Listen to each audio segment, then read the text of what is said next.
Hello friends, Shashi Agarwal channel के अंदर मैं आप सबका वेलकम करती हूँ। आज का जो हमारा सब्जेक्ट है वो है बिजनेस लॉ। और जो हमारा टॉपिक है that is a very significant topic. मतलब हमेशा इसमें ऐसे क्वेश्चन आ ही जाता है, हायर परचेज एग्रीमेंट।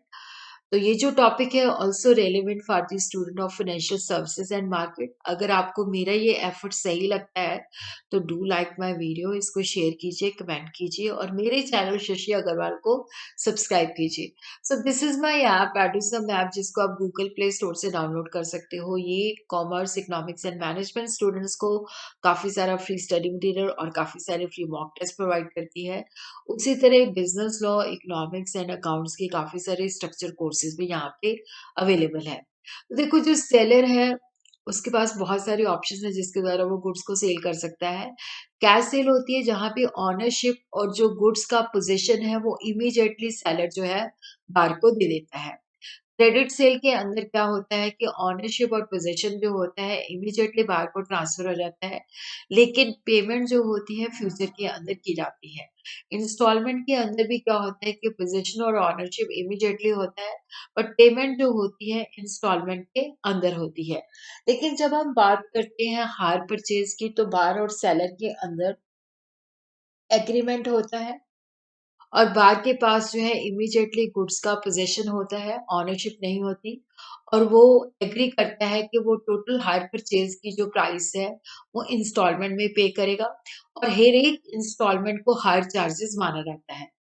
और ओनरशिप जो होती है जब लास्ट इंस्टॉलमेंट पे की जाती है तभी सेलर से ओनरशिप जो है बार को ट्रांसफर होती है, अदरवाइज नहीं होती।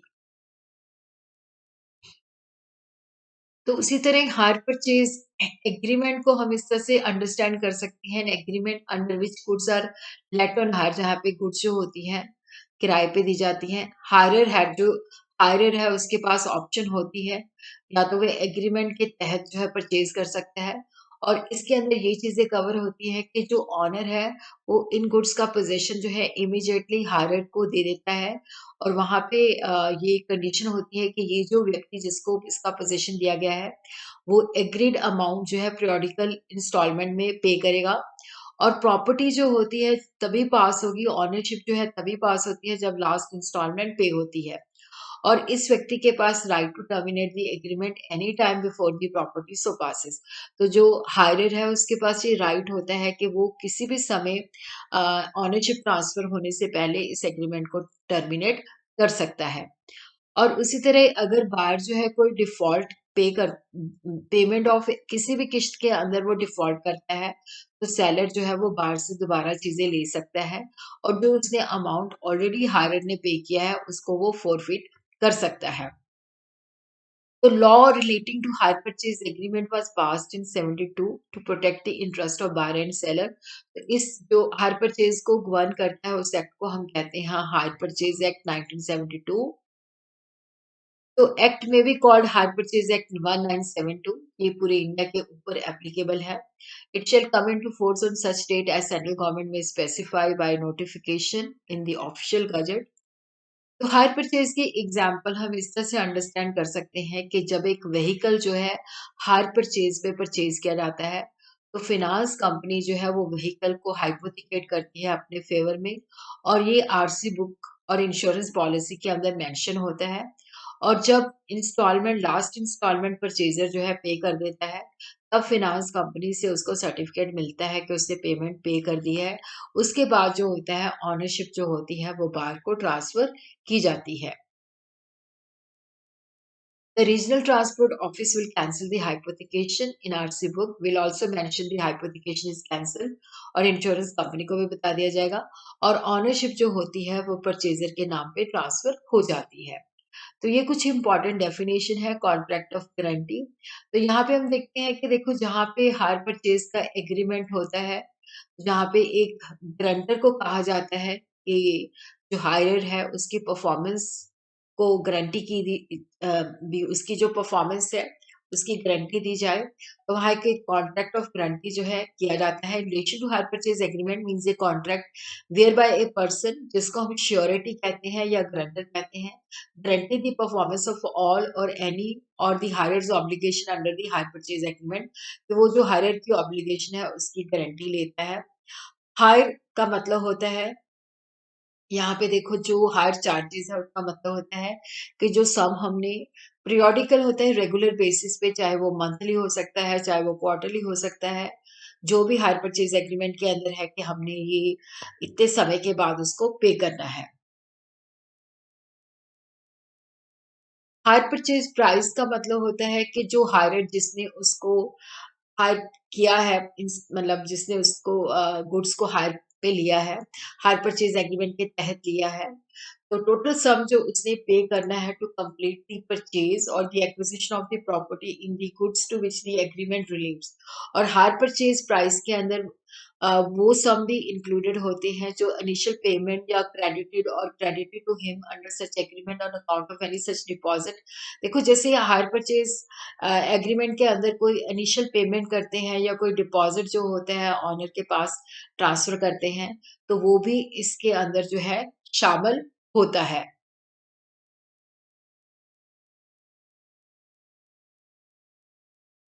बट इसके अंदर जो है इवन देखो जब मैं इसको रीड आउट भी कर देती हूँ, and include any sums or other initial payment or credited or to be credited to him under such agreement on account of any such deposit or payment, whether that sum has or has been paid to the owner or any other person or is has been discharged by payment of money or by transfer और delivery of goods by any other means. But इसके अंदर ये जो higher purchase price है इसके अंदर जो penalty है या कंपनसेशन है या डैमेजेस है for the breach of agreement वो इंक्लूडेड नहीं होती। हायरर वो व्यक्ति होता है जो गुड्स का पोजेशन जो है ऑनर से ऑब्टेन करता है अंडर हायर परचेज एग्रीमेंट। और यहाँ पे वो व्यक्ति भी इसके अंदर शामिल होता है जहाँ पे हायरर जो है अपनी राइट्स और लाइबिलिटी जो है किसी व्यक्ति को असाइन करता है। ऑनर जो है उसका मतलब वो होता है वो व्यक्ति जिसने लेट किया है, जिसने दिया है किराए पे, हैज लेट डिलीवर या डिलीवर किया है या has delivered the position of the goods to the hirer under a hire purchase agreement. और इसके अंदर वो भी व्यक्ति शामिल होता है जिसके पास ऑनर के राइट्स और liability under the agreement has been passed by assignment और बाय ऑपरेशन ऑफ लॉ। हम देखते हैं हायर परचेज के फीचर्स क्या है। तो देखो सेलर और परचेजर के बीच में एक एग्रीमेंट होता है कि गुड्स का जो पोजीशन है वो इमीडिएटली सेलर से बाहर को ट्रांसफर हो जाता है जैसे वो एग्रीमेंट साइन करते हैं। ऑनरशिप जो होती है सेलर के पास होती है और लास्ट इंस्टॉलमेंट जब पे होती है उसके बाद ही ऑनरशिप जो होती है वो बाहर को ट्रांसफर होती है। और यहाँ पे जो हायरर होता है वो इंस्टॉलमेंट के अंदर पेमेंट करता है over a period of time और इसको जब तक लास्ट इंस्टॉलमेंट पे नहीं होती तो इसको हायर चार्जेस माना जाता है। और बायर के पास ये ऑप्शन होती है कि वो गुड्स को रिटर्न कर सकता है, एग्रीमेंट को टर्मिनेट कर सकता है। और अगर वो जो बायर है अगर वो किसी भी इंस्टॉलमेंट के अंदर डिफॉल्ट करता है तो सेलर जो है उन चीज़ों को दोबारा से ले सकता है और जो बायर ने ऑलरेडी अमाउंट पे किया हुआ है या कोई डाउन पेमेंट की हुई है तो वो ऑनर जो है अपने पास रखेगा। हायर परचेज प्राइस का मतलब होता है कैश प्राइस प्लस इंटरेस्ट। तो यहाँ पे हम हायर परचेज प्राइस को दो पार्ट्स में स्प्लिट करते हैं।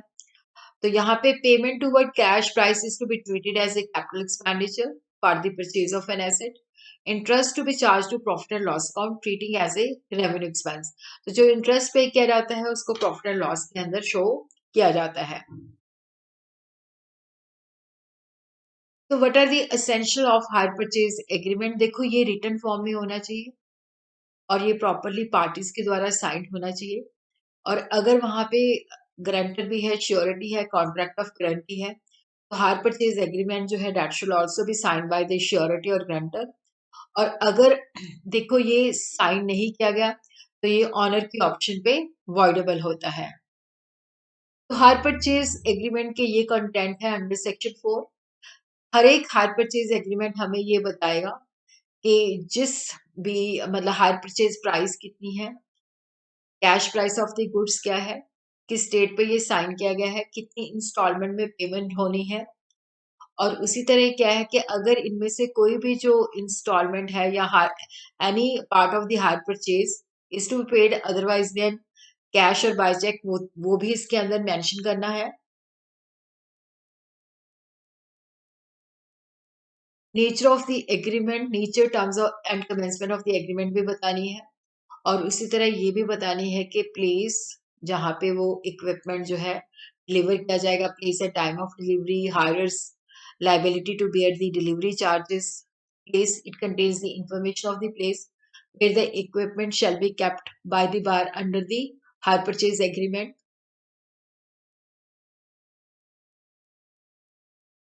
और उसी तरह अगर कोई इसके रूल्स या एग्रीमेंट में चेंजेस करनी है तो वो भी मतलब इस तरह से करनी है। और उसी तरह क्या है कि किन चीज़ों को माना जाएगा कि ये डिफ़ॉल्ट किया है, और ऑनर जो है उसके पास ये राइट है कि वो इस एग्रीमेंट को टर्मिनेट कर सकता है।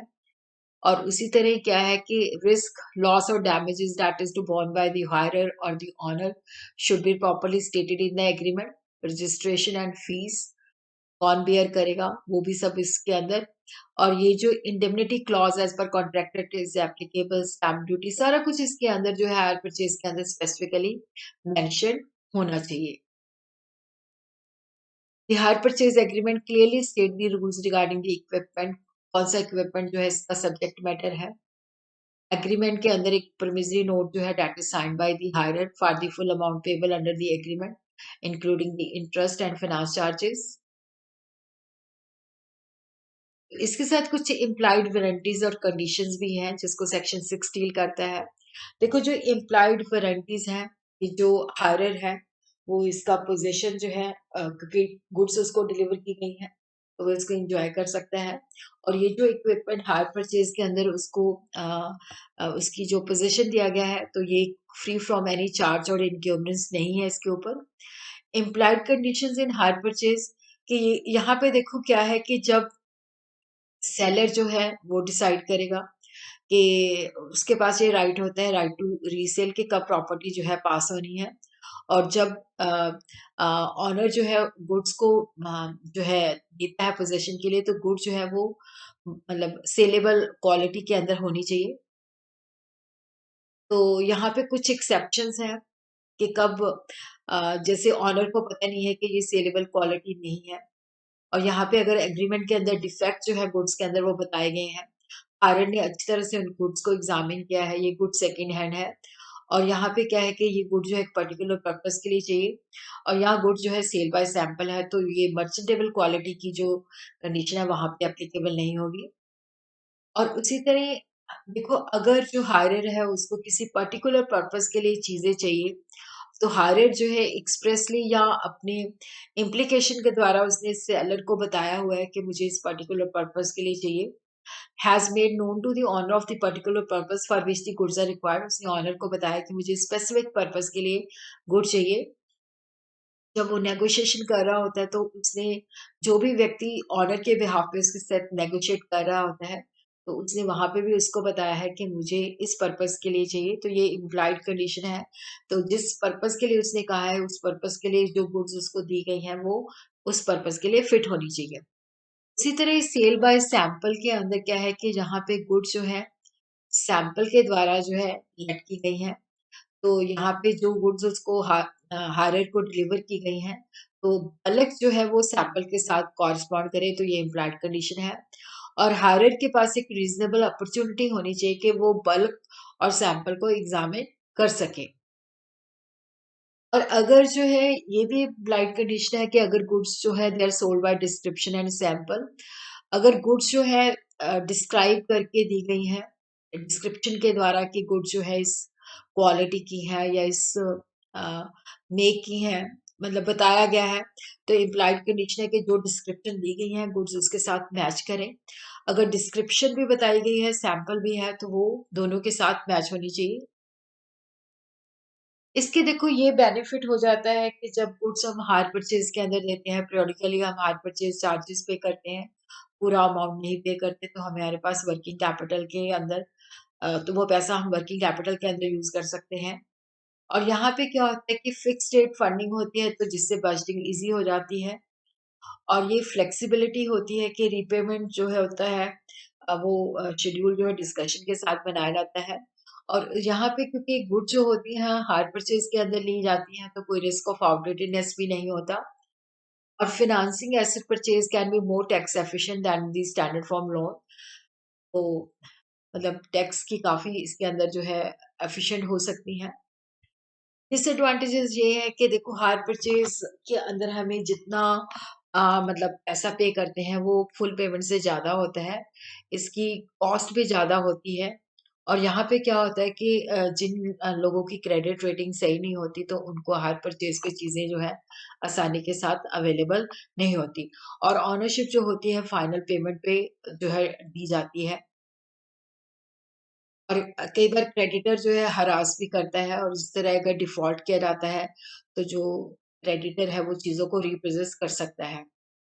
तो उसी तरह हम देखते हैं limitation of hire purchase charges section 7। तो कैश प्राइस इंस्टॉलमेंट कि देखो जो हायर परचेज़ एग्रीमेंट के अंदर जो हायर परचेज़ इंस्टॉलमेंट है, उसका मतलब होता है कि amount which bears to the net cash price कि नेट कैश प्राइस जो डिसाइड हुई है उसका उसको हमने मतलब पे करना है।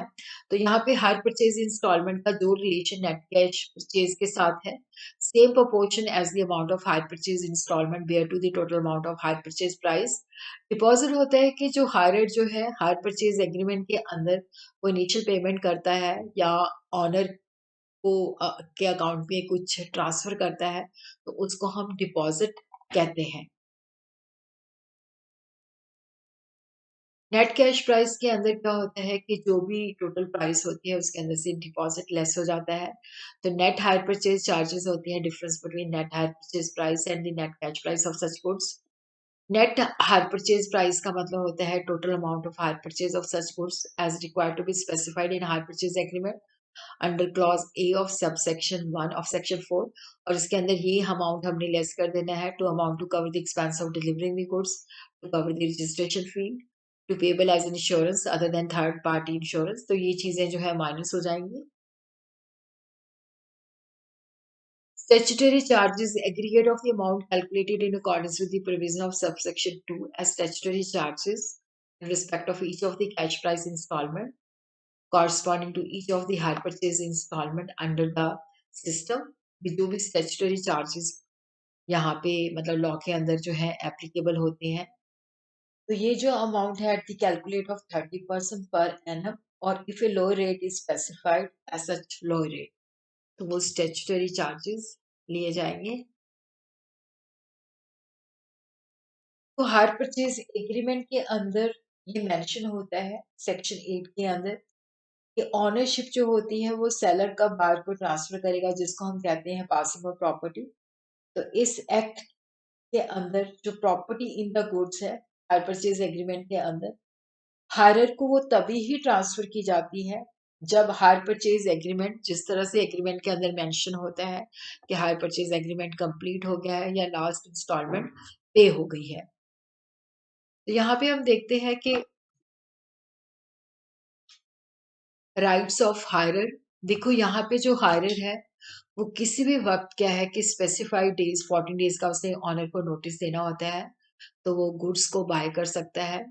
और यहाँ पे क्या होता है कि यहाँ पे जितना अमाउंट उसने मतलब to buy the goods at any time by giving notice to the owner and paying the balance of the hire purchase price less से रिबेट अंडर सेक्शन 9।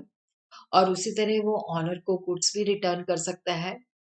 तो यहाँ पे क्या है कि अगर ये इस कंडीशन के साथ वो गुड्स ओनर को वापस कर सकता है, उसको या तो पेनल्टी देनी पड़ेगी और ये जो पेनल्टी है क्योंकि उसने समय से पहले एग्रीमेंट को टर्मिनेट कर दिया है, तो ओनर को जो लॉस ऑफ प्रॉफिट हुआ है और ये लॉ के अंदर जितना मैक्सिमम है उससे ज़्यादा नहीं हो सकती।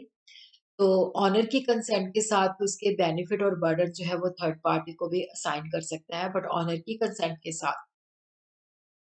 यहाँ पे ऑनर जो है wrongfully repossess करता है either to recover the goods plus damages for the loss of quiet possession or damages representing the value of goods of the lost, he has right to seize those goods।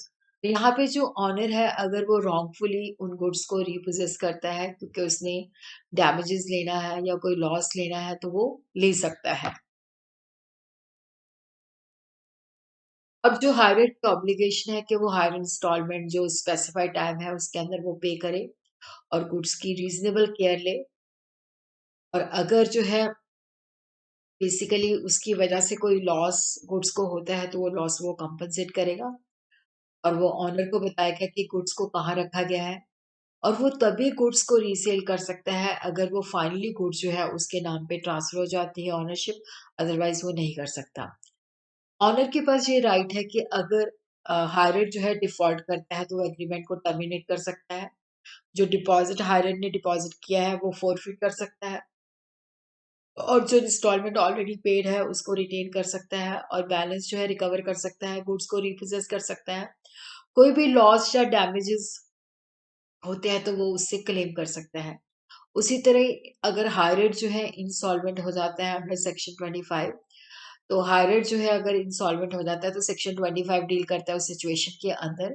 देखो अगर हायरर individual है या company है तो यहाँ पे क्या है कि देखो जो ऑफिशियल रिसीवर है या लिक्विडेटर है तो जैसे हायरर के पास जो राइट्स और ऑब्लिगेशन थी वो ऑफिशियल रिसीवर और लिक्विडेटर के पास चली जाएंगी। तो जो लिक्विडेटर रिसीवर और ऑफिशियल रिसीवर है वो इंसॉल्वेंसी कोर्ट की परमिशन के साथ या यहाँ पे भी वाइंडिंग कंपनी की वाइंडिंग प्रोसीडिंग जो है पेंडिंग है तो वो किसी अदर पर्सन को हायरर के राइट जो है असाइन कर सकता है और उसी तरह जो जिस व्यक्ति को असाइन किया गया है तो जो हायरर की राइट्स एंड ऑब्लिगेशंस है वो उस व्यक्ति के पास जो है असाइन हो जाएंगे, उससे ज्यादा नहीं।